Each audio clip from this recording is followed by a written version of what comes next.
In this video, I will show you how you can report any player in Brawl Stars game.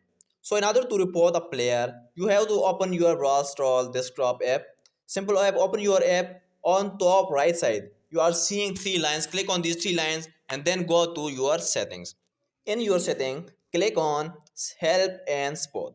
After clicking help and support, here you can see there is an option called fair and safe play. Click on fair and safe play, then click on taking action. After taking action, you can see here there is an option called report a player. Click on report a player.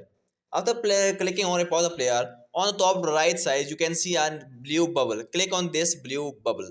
Then here you can see option called leave a message. Click on leave a message. You will there is the search option in front of you.